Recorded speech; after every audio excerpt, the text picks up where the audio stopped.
And well, in Pakistan, of course, there's a recruiting effort. I've been told by private military contract sources that a former British SAS officer is now basically putting ads in local newspapers in Pakistan looking to rent compounds for this influx of private military contractors. یہ بالکل سچ ہے کہ افغانستان اور عراق میں American army کا right hand اور دنیا کی سب سے مضبوط پرائیویٹ آرمی اب پاکستان میں ہے.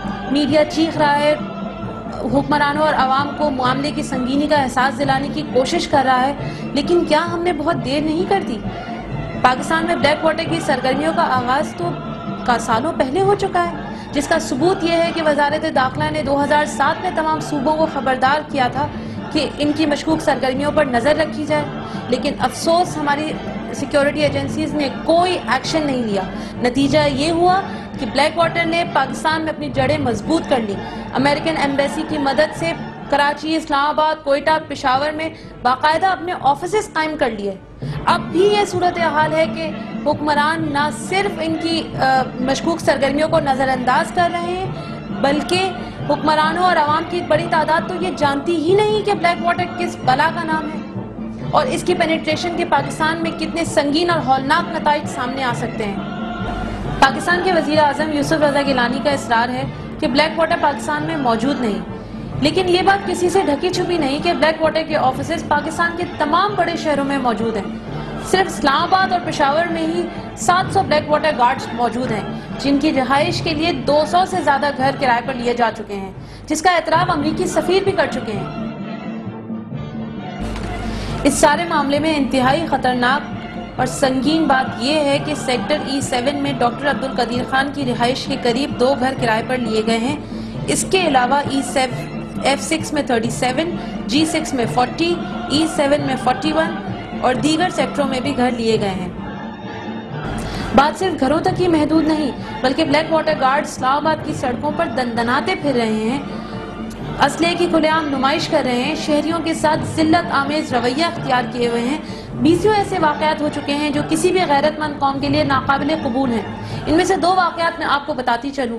پہلا واقعہ 25 اگست کی رات کو پیش آیا جب پولیس نے 2 مشکوک گاڑیوں کو روکا جس میں 4 امریکی سوار تھے جن کے پاس آٹومیٹک مشین گنز تھی.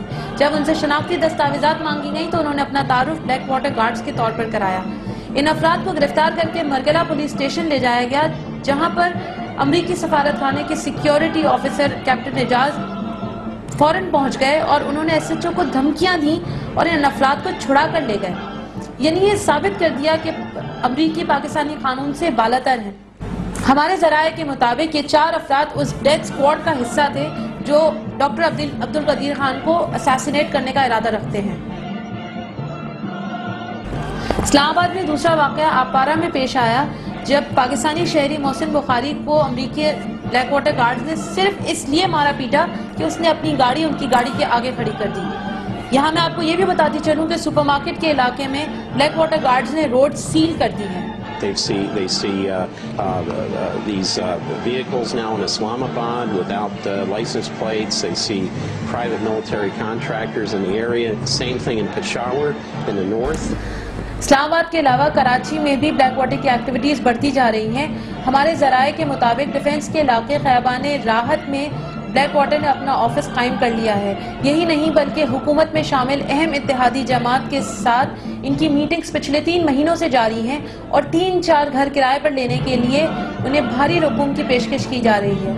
اطلاعات کے مطابق کراچی میں بلیک واٹر کا مقصد لسانی اور فقہ وارانہ فسادات کروانا ہے، جس کا ثبوت قادیانیوں کی حمایت میں دیا جانے والا حالیہ بیان بھی ہے. اس کے علاوہ یہ بھی اطلاعات ہیں کہ کراچی پورٹ پر 500 سے زائد ہمویز موجود ہیں جنہیں خفیہ طریقوں سے ملک کے مختلف حصوں میں ٹرانسپورٹ کیا جا رہا ہے. 19 اگست کو یہ ہمویز منظر عام پر آئیں، جس کے بعد اخبارات میں ان کی تصاویر شائع ہوئی ہیں. ہمویز یا high utility multi purpose vehicles پر ہم کسی اور پروگرام میں بات کریں گے.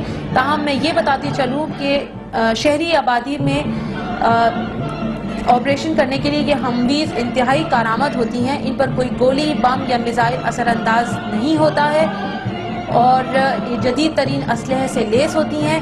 ایک ہموی کی کاسٹ $1,40,000 ہے جو پاکستانی 1 کروڑ 12 لاکھ روپے بنتی ہے. اس اس سے اندازہ لگایا جا سکتا ہے کہ 500 ہمویز کی کیا قیمت ہوگی جو امریکہ پاکستان میں جنگ لڑنے کے لیے لگا رہا ہے۔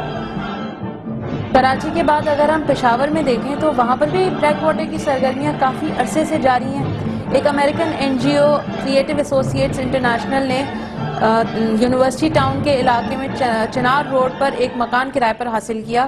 کچھ ہی عرصے میں انہوں نے حکومت پاکستان سے اپنی سیکیورٹی کے لیے گارڈز ہائر کرنے کی درخواست کی۔ بعد میں یہ پتہ چلا کہ انہوں نے بلیک واٹر کی خدمات حاصل کی ہیں۔ حکومت پاکستان نے اس تنظیم کے چلانے والے کریگ ڈیوس کو پاکستان سے باہر نکلنے کا حکم دے دیا اور اس کا ویزا کینسل کر دیا۔ تاہم تازہ ترین اطلاعات کے مطابق 2 ماہ بعد ہی امریکن ایمبیسی کے دباؤ پر اسے دوبارہ ویزا جاری کر دیا گیا اور پاکستان میں کام کرنے کی چھوٹ دے دی گئی۔ ایک اور اطلاع کے مطابق بلیک واٹر نے پشاور میں 2 بلڈنگز 40 کمروں پر مشتمل 2 بلڈنگز بھی رینٹ پر حاصل کر لی ہیں۔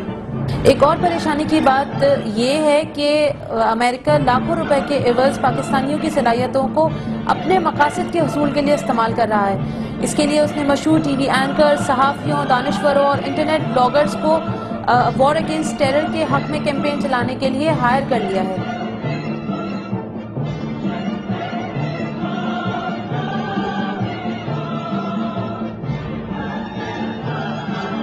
میسج تو میں یہی دینا چاہوں گی کہ تمام پاکستانیوں کو یہ بات اچھی طرح سمجھ لینی چاہیے کہ امریکہ ہی ہمارا سب سے بڑا دشمن ہے اور اسے ناکام بنانے کے لیے ہمیں اپنی تمام صلاحیتوں کو بروئے کار لانا ہوگا، چاہے وہ پروٹیسٹ ہم آن لائن کریں، چاہے میڈیا کے تھرو کریں یا فزیکلی کریں۔ پاکستانی بحیثیت ایک قوم اس سے پہلے بھی اپنے دشمنوں کا مقابلہ کر چکی ہے اور اب بھی اپنے دشمنوں کا مقابلہ کرنے کی پوری صلاحیت رکھتی ہے۔